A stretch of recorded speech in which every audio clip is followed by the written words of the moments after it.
Muito bom dia, ministro. Eu saúdo em seu nome o Supremo Tribunal Federal, na sua sagrada função de proteger a nossa Constituição. E penso que a minha tarefa como advogado do PSOL é basicamente expor, delinear a tese que nós expressamos na petição inicial da ação direta de inconstitucionalidade de 7697, mas que, de alguma forma, representa ou expõe motivos que estão delineados nas outras duas ações diretas de inconstitucionalidade e que, ao fim e ao cabo, não questionam apenas o orçamento impositivo, ou as emendas de PIX, ou a falta de transparência, mas trazem ao escrutínio da Suprema Corte a validade, a continuidade de um sistema de governo que vige no Brasil há 104 anos e que foi convalidado no plebiscito de 1993, que é o sistema presidencialista. O que nós discutimos aqui é se é constitucional ou inconstitucional afastar as atribuições do presidente da República como diretor-geral da Administração Pública Federal. O que nós discutimos aqui é se nós vamos abolir o presidencialismo e atribuir a apropriação, ou tornar legal a apropriação do orçamento pelo Parlamento, sem as devidas responsabilidades que a Constituição atribui ao presidente. É saber se prevalece este modelo de apropriação do orçamento que se estabeleceu a partir de 2015 e que se reforçou em 2019 e em 2024 por emendas à Constituição. E é importante lembrar, senhor relator, que essas ações são, sobretudo em momentos estranhos, como o que vivemos, ou temos vivido nos últimos anos, é que essas ações não foram propostas ou não foram tiradas da manga do Supremo Tribunal Federal. Essas ações decorrem da quebra da inércia da jurisdição pelos autores das suas ações, dessas respectivas ações, por nós, advogados, e antes de nós, por nossos clientes. E é importante também, nessa mesma linha, lembrar que nesta ação, na 7697, por determinação do Supremo Tribunal Federal e por determinação do seu colegiado, ou seja, de todos os ministros, uma liminar foi proferida e que foi cumprida no nível institucional da urdidura de um acordo institucional entre executivo, entre todos os poderes da União, e que se plasmou numa lei complementar 210, a Lei Complementar 210 de 2024.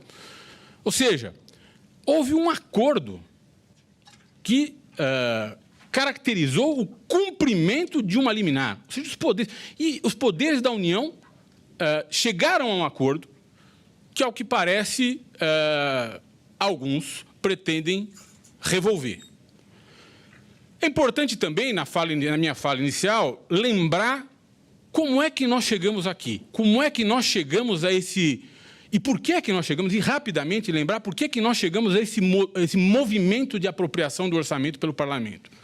E a verdade é que nós chegamos a isso em razão de uma profunda indisciplina ou da disciplina irracional do financiamento da política no Brasil.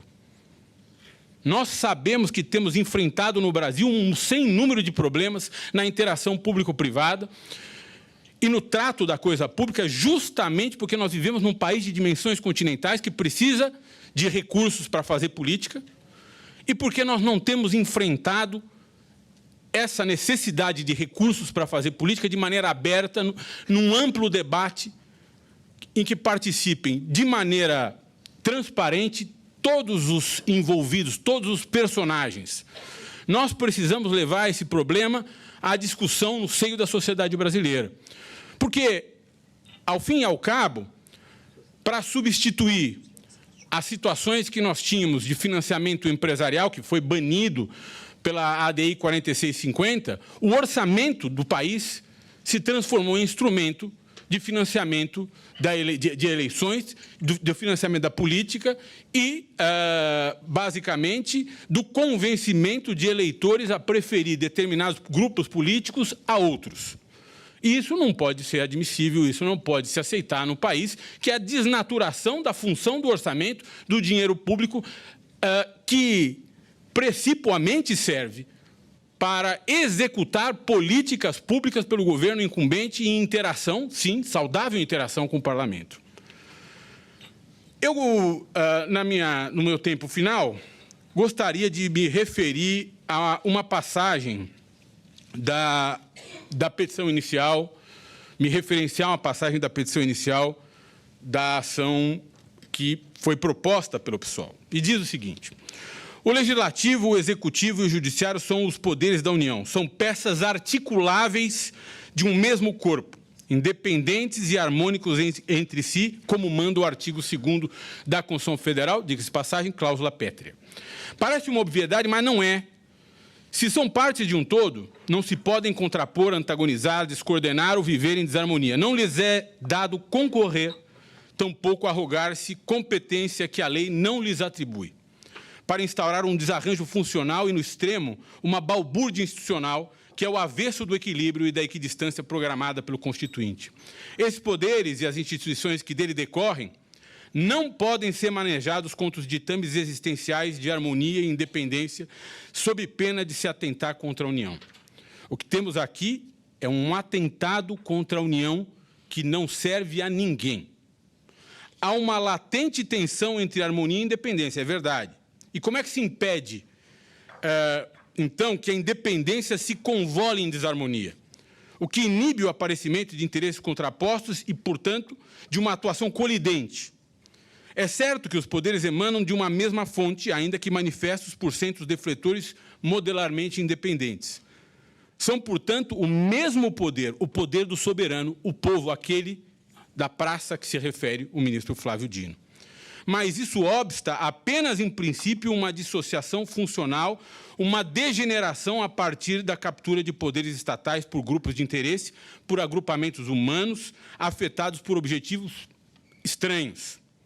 Um vício de representação, por exemplo, que se caracteriza pela atuação de representantes do povo em desacordo com o objeto do mandato que lhes foi otorgado pelo soberano, para atuar em afronta ao programa constitucional e, portanto, em desfavor de interesses exógenos, pode contrapor os poderes da União, se não os seus centros defletores. Precisamente porque, nessa hipótese, uma apropriação indevida e desautorizada terá lugar.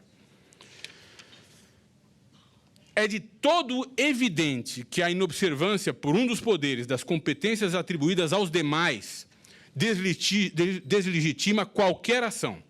Só há legitimidade se houver harmonia, porque, do contrário, não se manifestou um poder do Estado, mas uma pessoa ou um grupo de pessoas que dele se apropriou. Não há legitimidade fora do programa constitucional e só há harmonia se houver legitimidade.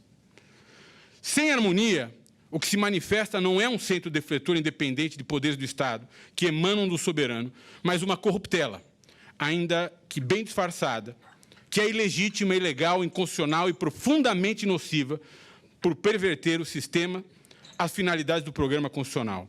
Uma situação em desarmonia, ou uma atuação em desarmonia, é, portanto, usurpação de poder, ministro Flávio Dino. Muito obrigado.